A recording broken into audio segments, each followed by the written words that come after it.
Okay guys, तो आज हम लोग डिस्कस करने वाले हैं JNU triple S 2021 question number 51 से 70 तक। क्योंकि गाइस हम लोगों ने ऑलरेडी क्वेश्चन नंबर 1 से 50 तक डिटेल में डिस्कस कर रखा है।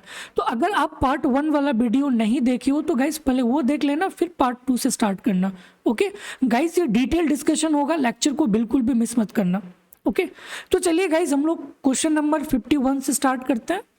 51 यहाँ पे आपको गिवन है कि when Cobb Douglas production functions q is equal to 8 into L पे पावर 0.3 इंटू के पे power 0.7 and L equal to 100 and K equal to 100, find the PL. PL का मतलब गाइस कि मार्जिनल प्रोडक्ट ऑफ लेबर आपको निकालना है।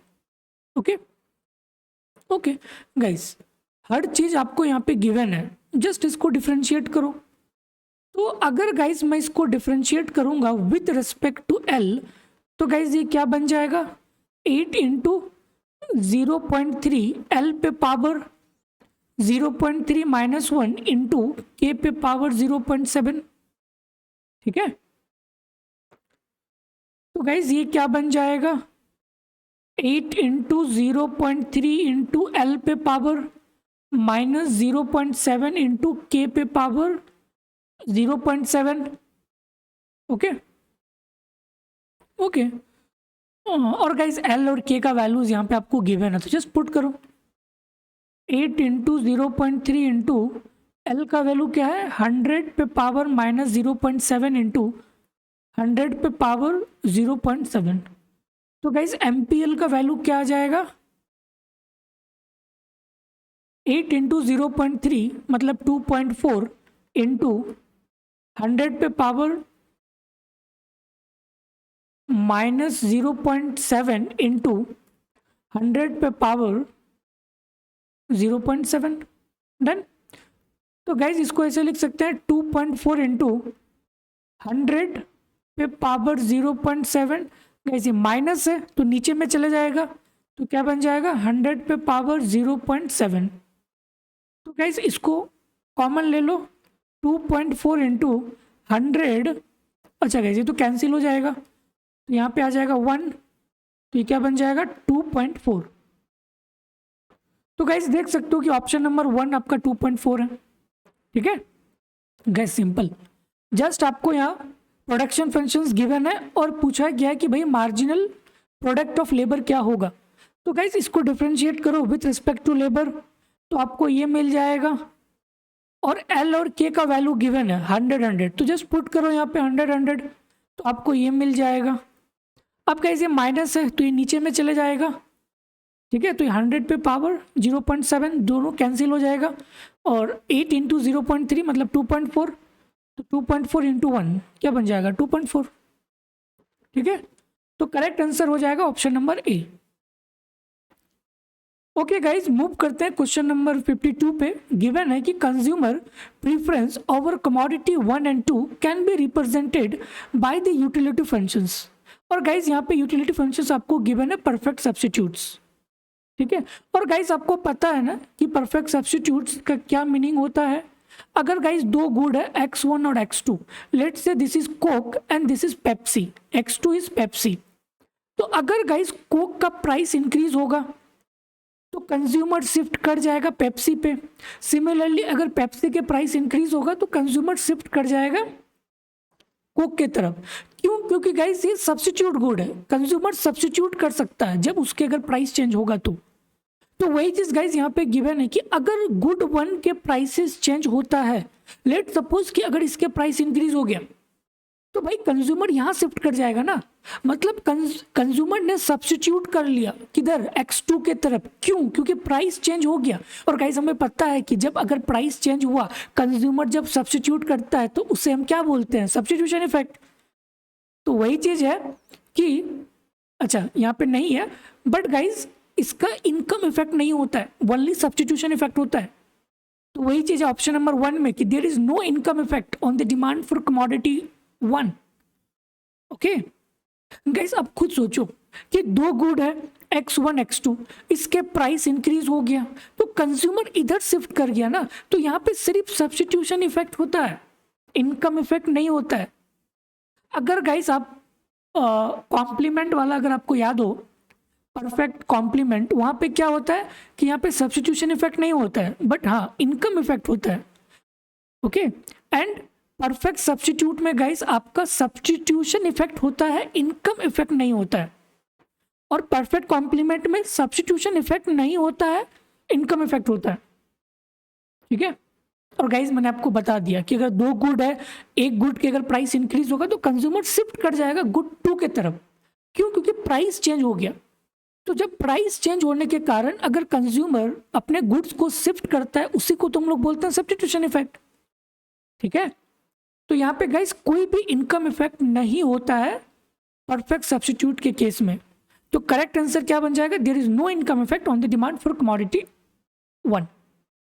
Okay okay guys, move to question number 53। Given है कि during the regression analysis, researcher found that one regression coefficient of the two regression line is greater than 1, then the other will be what? Guys हमें पता है ना कि B12 into B21 मतलब guys ये वाला BYX into BXY equal to क्या होता है? आर स्क्वायर होता है। अगर गाइज ये लाइन ग्रेटर देन 1 है तो भाई इसको लेस देन 1 होना पड़ेगा, तभी गाइज आर स्क्वायर का वैल्यू 0 से लेकर 1 के बीच में लाइज होगा। क्योंकि गाइस दोनों ग्रेटर नहीं हो सकता है, अगर एक ग्रेटर है तो दूसरे को लेस होना पड़ेगा।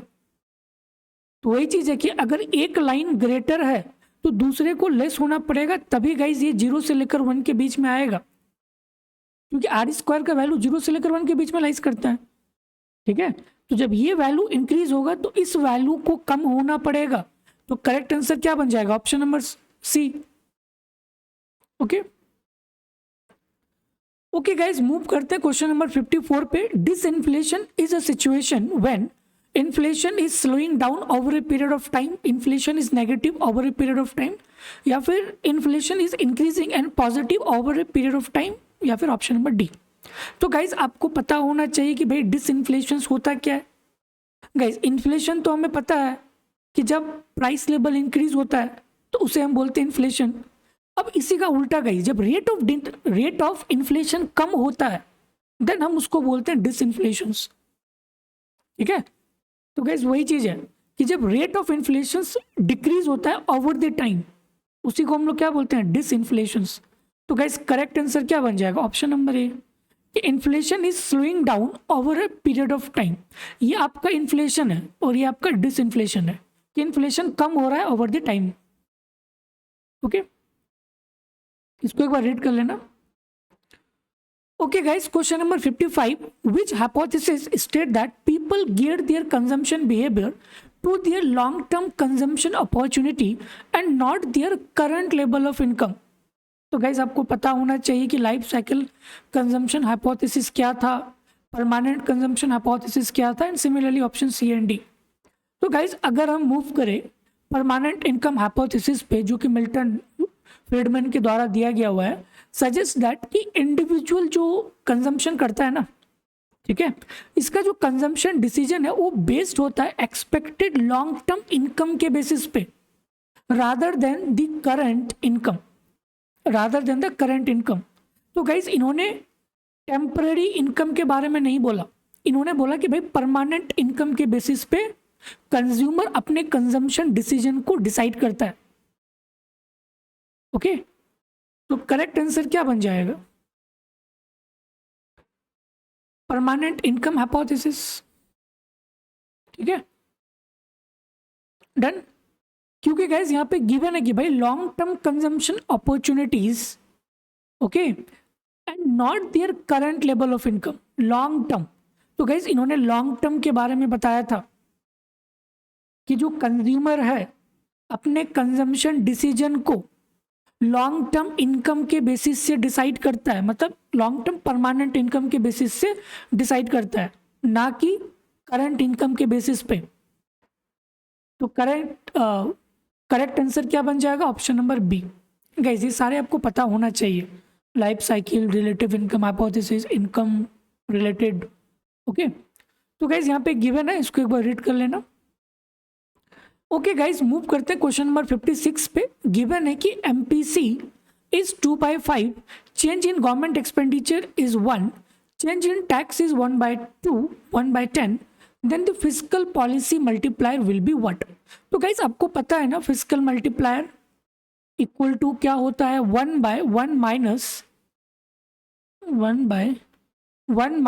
MPCD 1 minus MPC minus plus this tax MPT marginal propensity to tax. Guys ये इंपॉर्टेंट फार्मूला है, लिख लो इंपॉर्टेंट फार्मूला। फिजिकल मल्टीप्लायर क्या होता है 1/1 minus MPC plus MPT। Okay तो गाइस सारे वैल्यूज गिवन है तो जस्ट पुट करो, क्या बन जाएगा 1/1 माइनस MPC कितना है 2/5, तो 2/5 प्लस MPT 1/10, तो यहाँ पुट करो 1/10। अब गाइस इसको तो सॉल्व कर सकते हो ना, तो इसको जब सॉल्व करोगे गाइस तो ये हमारा आ जाएगा 10/7, ठीक है 10/7। तो गाइस ये जो है ना ये 10/7 है, ठीक है तो इसको ठीक कर लेना 10/7।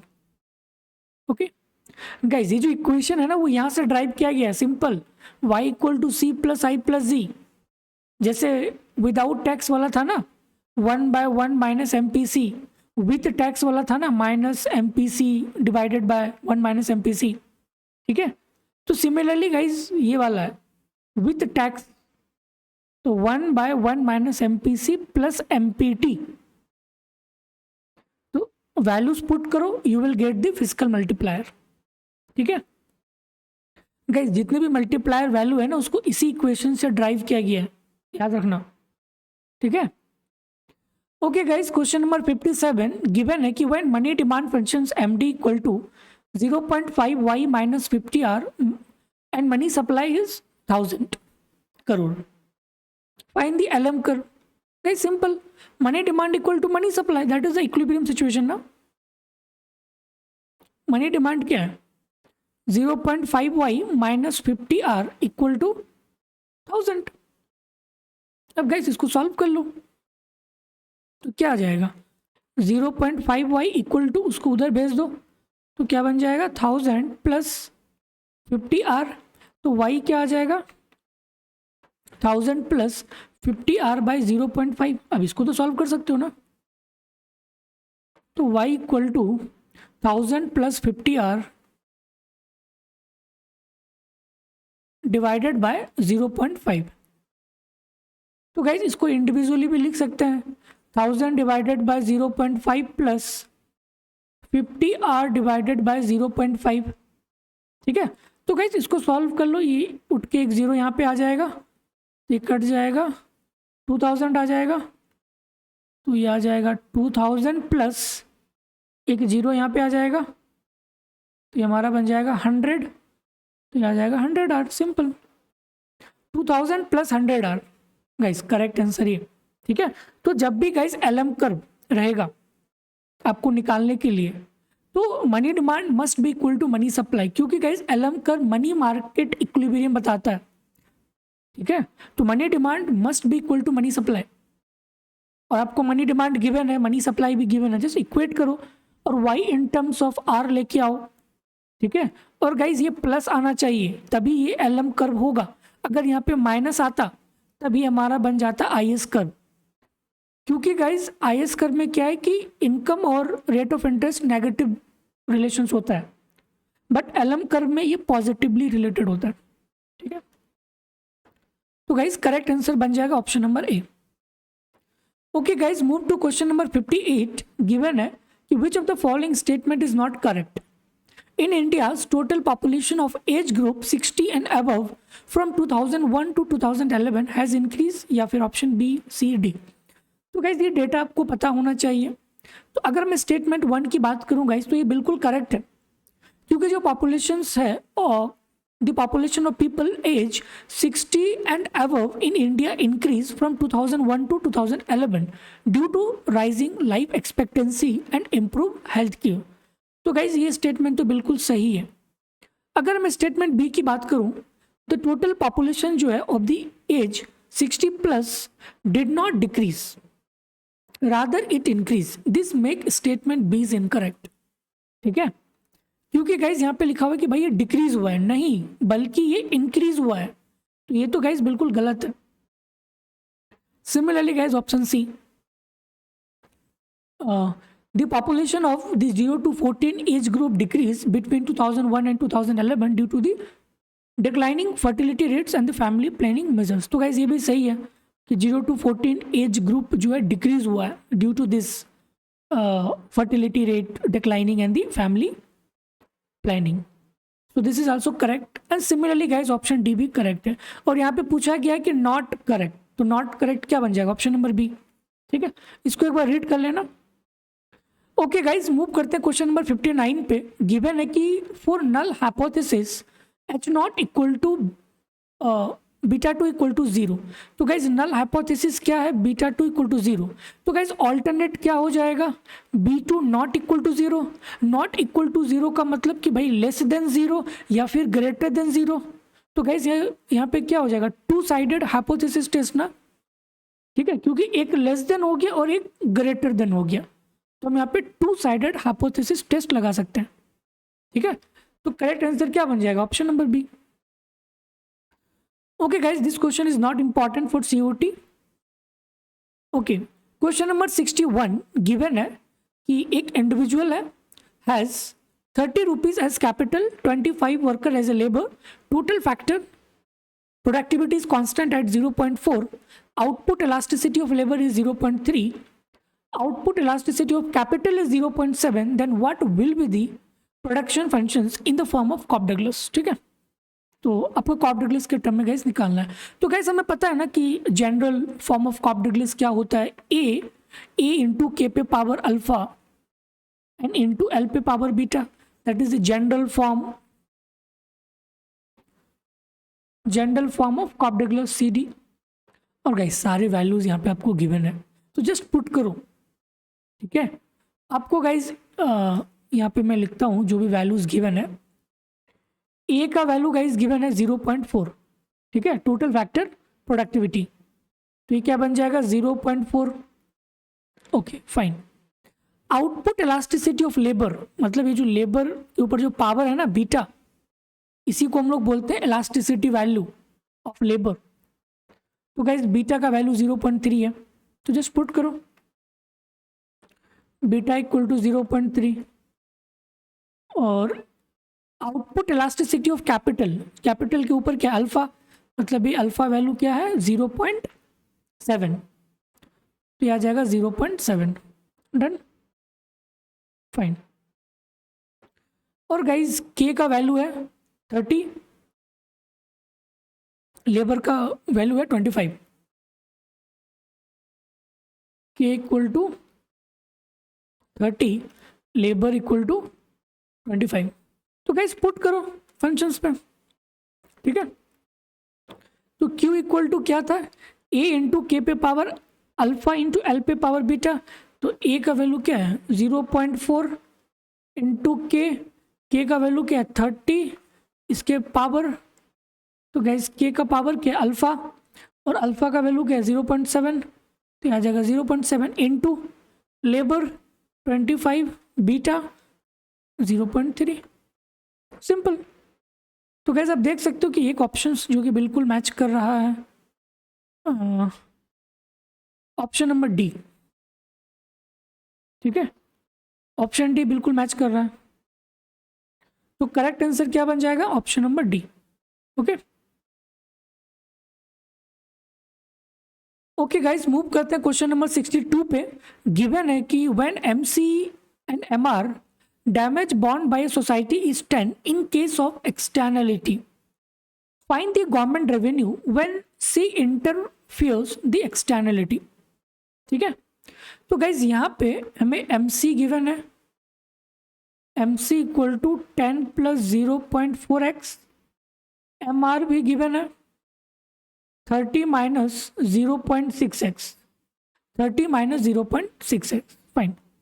तो गाइज सोशली ऑप्टिमल पॉइंट अगर हम निकालें तो आपको पता है ना कि social marginal cost equal to क्या होता है? Marginal cost plus external cost, जो भी डैमेज हुआ, एक्सटर्नल डैमेज। अब खुद सोचो ना गाइस कि अगर कोई फैक्ट्री ऑनर है, ओके, और इन्होंने डैमेज किया इन्वायरमेंट को, लेट सपोज कि 50 रुपीज़, और इसका मार्जिनल कॉस्ट कितना है, लेट सपोज कि 20 रुपीज़, ठीक है, कुछ भी ले सकते हो, एज्यूम कर सकते हो। तो गाइस अगर ये मैं दोनों कॉस्ट लगा दूं और ये मेरा क्या बन जाएगा, सोशल मार्जिनल कॉस्ट। तो अगर हम ये बोले कि भाई सोशल मार्जिनल कॉस्ट ये है 50 + 20, अगर गाइस मैं ये नहीं लगाता तो टोटल क्या रहता, ओनली 20 रहता ना, तो ये हमारा सोशल नहीं है।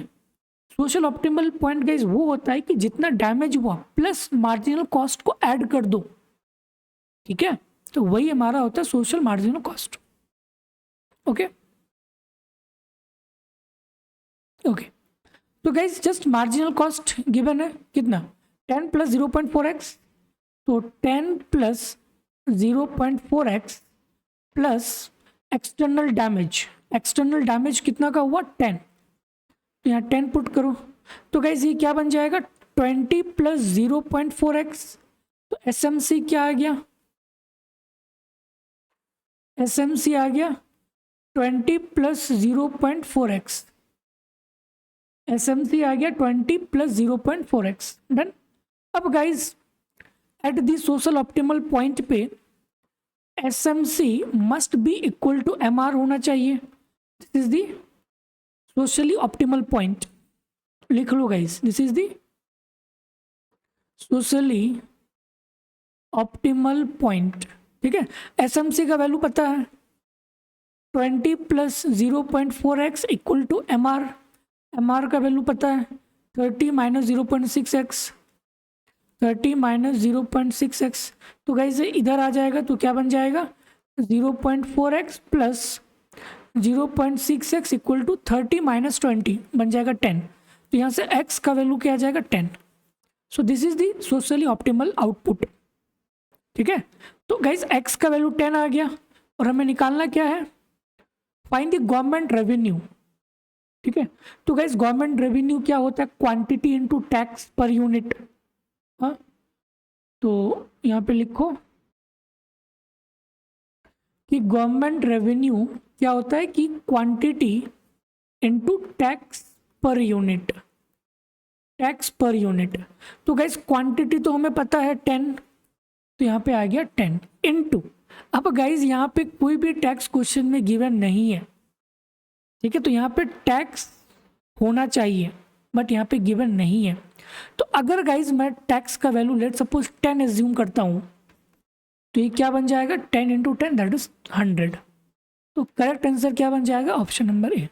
तो गाइज ये लिमिटेड इंफॉर्मेशन इस क्वेश्चन में गिवन है, ठीक है, क्योंकि विदाउट टैक्स का गाइज हम निकाल ही नहीं सकते गवर्नमेंट रेवेन्यू, क्योंकि गवर्नमेंट रेवेन्यू क्या होगा, quantity into tax per unit ना, तो गाइज टैक्स पर यूनिट तो यहाँ पे है ही नहीं, हाँ, टैक्स पर यूनिट तो यहाँ पे नहीं है, तो यहाँ पे होना चाहिए था, ठीक है,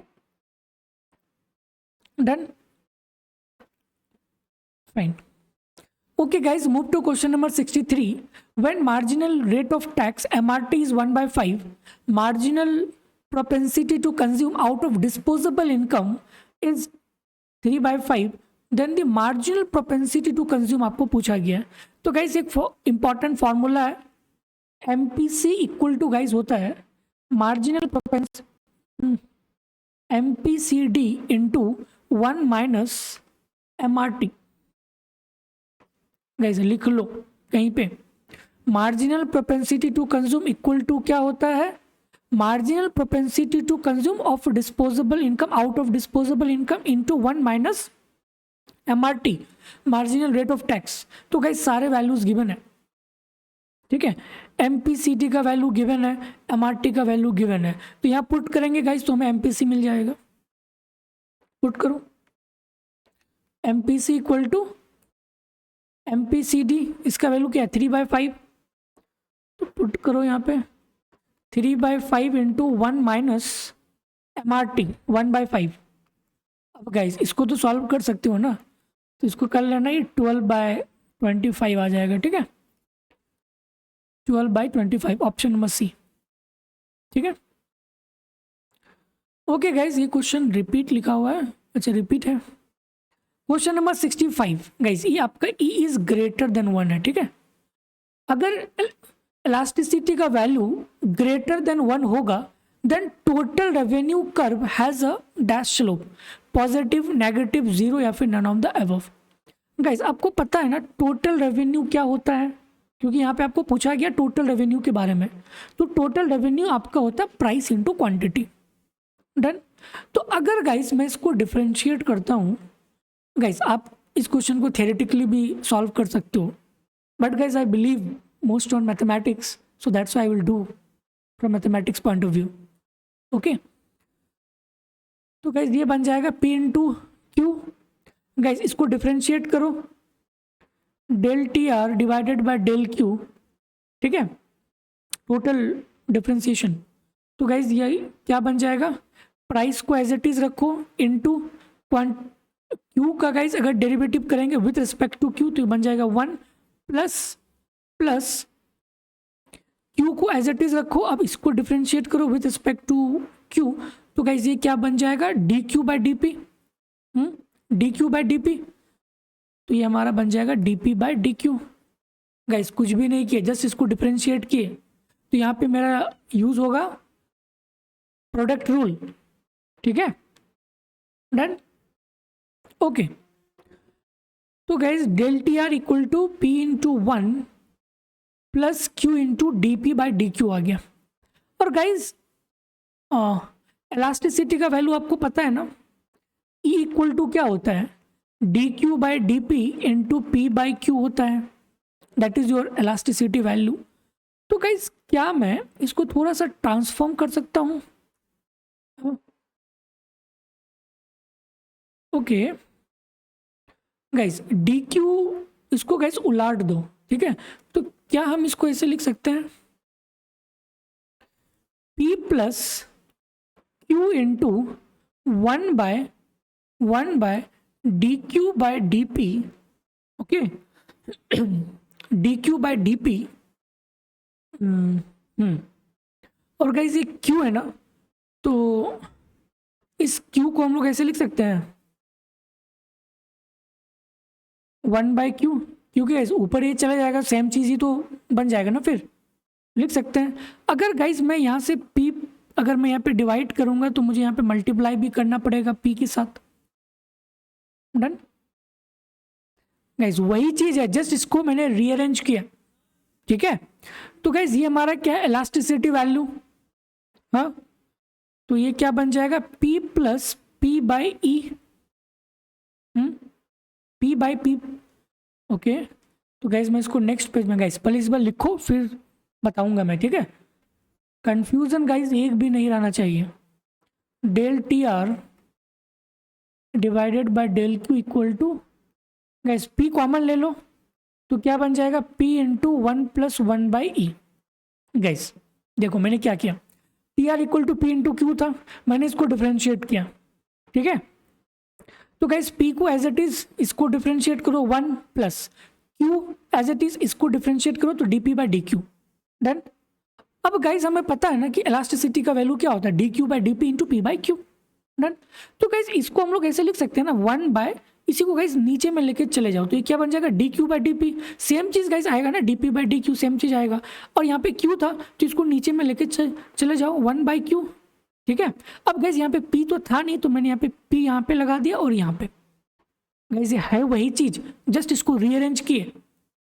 ठीक है, तो गाइज ये क्या बन गया, P बाई ई, तो टेक P कॉमन। ठीक है, अब गाइज यहाँ पे क्या है कि अगर E का वैल्यू ग्रेटर देन 1 है, तो गाइज अगर E का वैल्यू ग्रेटर देन 1 होगा तो नोट पॉइंट बना के लिखो कि अगर E का वैल्यू ग्रेटर देन 1 होगा मतलब कि गाइज वो हमारा इलास्टिक है, इलास्टिक डिमांड है। तो गाइज अगर इसका एलसीएम लोगे 1 प्लस ई, ये क्या आ जाएगा 1 प्लस ई। तो गाइज ये वैल्यू भी तो इंक्रीज होगा ना 1 प्लस ई। ठीक है, तो ये पूरा न्यूमरेटर इंक्रीज हो जाएगा। तो इसका मतलब ये है कि del T R by del Q is greater than zero. अगर आउटपुट इंक्रीज होगा तो भाई इसका टोटल रेवेन्यू भी इंक्रीज होगा, ठीक है। तो वही चीज तो यहाँ पे बोला गया है कि टोटल रेवेन्यू कर्व क्या होगा, हाँ पॉजिटिव होगा, ठीक है, पॉजिटिव होगा, सिंपल, ओके।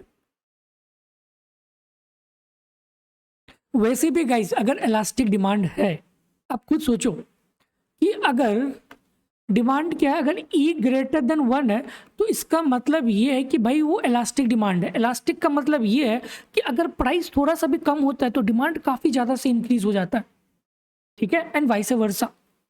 तो लेट सपोज गाइस कि अगर प्राइस इंक्रीज हो गया या फिर प्राइस डिक्रीज हो गया, लेट सपोज कि प्राइस मेरा डिक्रीज हो गया, तो गाइस जैसे ही प्राइस डिक्रीज होगा कंज्यूमर ज़्यादा से ज़्यादा खरीदेगा, क्यों? क्योंकि भाई एक इलास्टिक डिमांड है, तो डिमांड काफ़ी ज़्यादा बढ़ जाएगा। लेट सपोज कि अगर प्राइस 2% से कम हुआ तो डिमांड हमारा 10% से इंक्रीज हो जाएगा। डिमांड इंक्रीज होने का मतलब कि कंज्यूमर का एक्सपेंडिचर बढ़ जाएगा, और गाइस जब कंज्यूमर खरीदेगा कोई दुकान से तो उसका टोटल रेवेन्यू बढ़ जाएगा, ठीक है। तो टोटल रेवेन्यू कर्व क्या हो जाएगा, पॉजिटिव स्लोप हो जाएगा। तो ये भी गाइस आप एक काउंटर दे सकते हो। और वैसे भी गाइस अगर आपको ये अगर पता है then you can solve it, ठीक है। अगर गाइस ई का वैल्यू लेस देन 1 होता तो ये बन जाता इन इलास्टिक, तो ये वैल्यू घट जाता, ये वैल्यू लेस देन 0 आता, देन उस केस में गाइस हमारा del T R by del Q less than 0 होता, ठीक है। तो आप नोट पॉइंट बना के लिख लेना ये बातें। Okay guys, 66 not important for COT. Question number 67 guys ये भी इंपॉर्टेंट नहीं है। Question number 68, net import of petroleum and petroleum products million ton in the year 2019-20 were what, ठीक है। तो गाइस ये 198.5 मिलियन मैट्रिक टन था, तो जब इसको कन्वर्ट करोगे तो ये 1.98 के आसपास आएगा,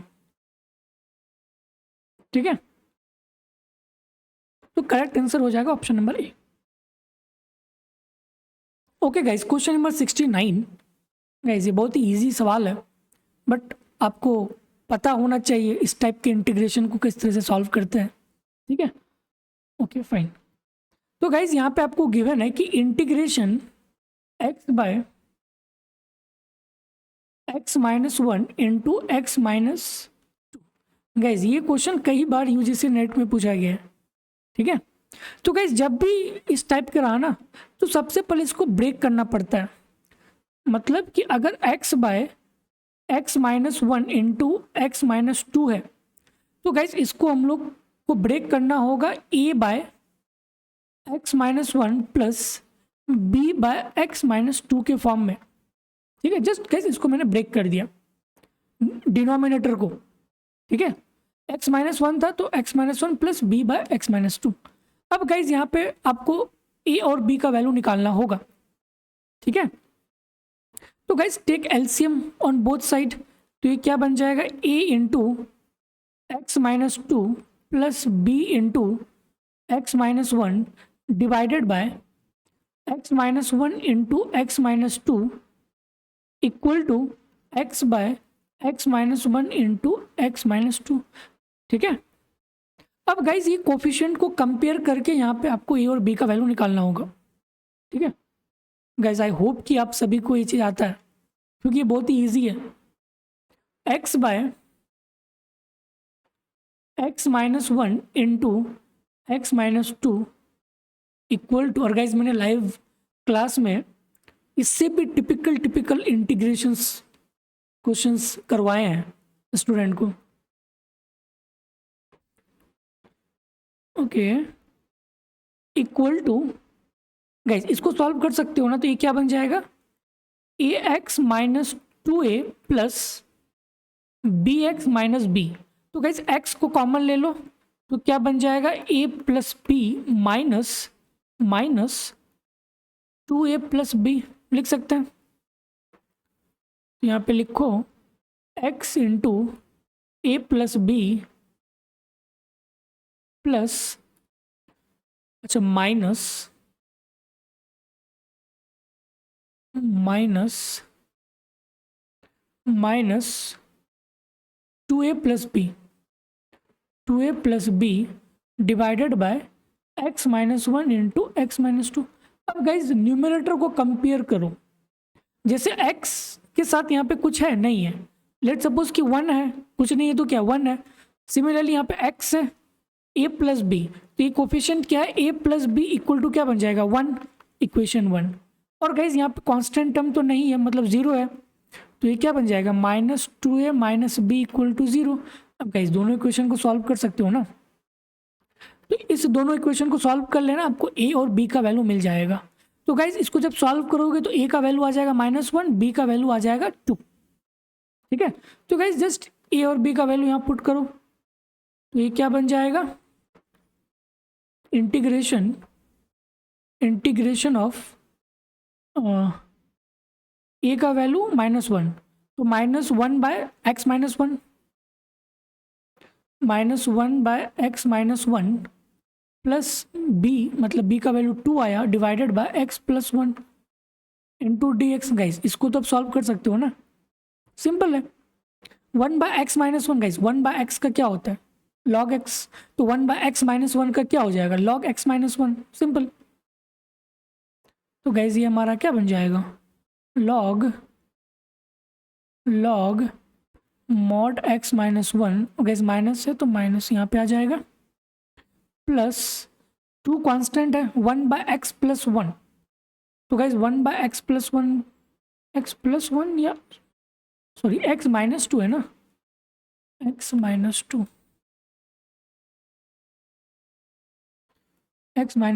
तो गाइज 1 बाय एक्स का क्या होता है log x, तो 1 बाय एक्स माइनस 2 का क्या हो जाएगा log x minus 2, simple log x minus 2 plus, और गाइज यहाँ पे कोई भी लोअर लिमिट और अपर लिमिट नहीं है, ठीक है।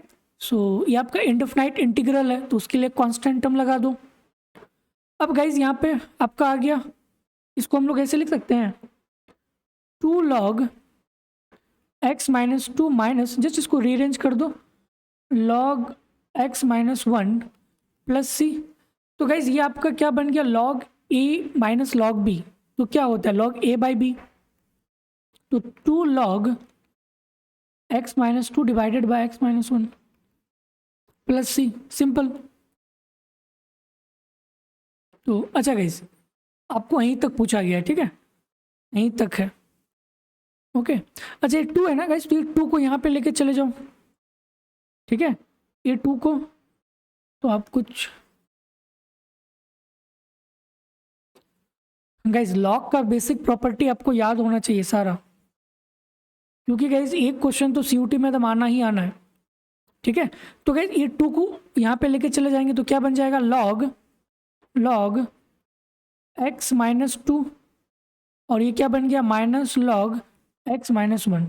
तो गाइज अब हम यहाँ पे, अच्छा 2 आ गया, हाँ, तो गाइज अब हम यहाँ पे लिख सकते हैं log a minus log b, मतलब log a बाई बी, तो log x माइनस 2 का square divided by x minus 1 और प्लस सी, ठीक है, जो कि गाइज आपका ऑप्शन नंबर बी के साथ मैच कर रहा है, ऑप्शन नंबर ए के साथ, log x माइनस 2 का square divided by x minus 1 plus C, ठीक है,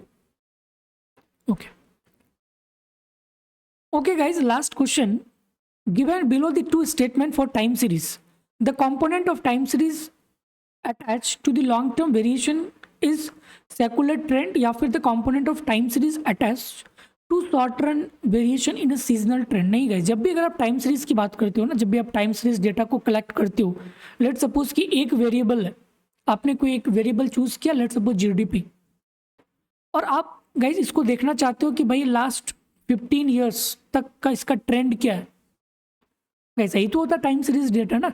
गाइस जब आप एमएससी करोगे ना, तो आपको वहाँ पे पूरा डिटेल में time series data, panel data, pool data, बहुत सारे एडवांस मॉडल आपको सिखाया जाता है, ठीक है। तो वहाँ पे गाइस आपको ये टाइम सीरीज पूरे डिटेल में सिखाया जाएगा, और बहुत सारे सॉफ्टवेयर भी गाइस, जैसे पाइथन हो गया, आर हो गया, तो पावर बीआई हो गया, तो सारा चीज़ आपको एमएससी में सिखाया जाएगा, ठीक है, क्योंकि गाइस मैं ऑलरेडी ये चीज़ कर चुका हूँ, ठीक है।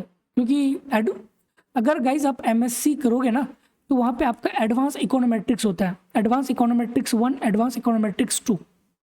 तो एडवांस इकोनोमेट्रिक्स 1 में गाइज जो मेरा था ये टाइम सीरीज पे था, ठीक है। और गाइज हम लोगों ने टाइम सीरीज पे काफ़ी सारे मॉडल, जो एडवांस मॉडल है वो चीज़ सीखे थे। फिर उसके बाद जो एडवांस इकोनोमेट्रिक्स 2 है, यहाँ पे आपको पूल डेटा, पैनल डेटा सिखाया जाता है, ठीक है। ओके, तो गाइज टाइम सीरीज में हम लोग क्या देखते हैं, secular trend, long term not short term. तो यहाँ पे शॉर्ट टर्म गिवन है तो ये नहीं होगा, ओनली ऑप्शन 1 इज करेक्ट। तो 1 is true but 2 is false, ठीक है। तो गाइज यहाँ पे रिटर्न है, एक बार इसको रीड कर लेना। Okay guys, thank you. तो आज हम लोगों ने डिस्कस किया क्वेश्चन नंबर 1 से 51 से लेकर 70 तक, और गाइज जो रेस्ट क्वेश्चन है उसको हम लोग डिस्कस करेंगे थर्ड पार्ट में। Okay guys, thank you.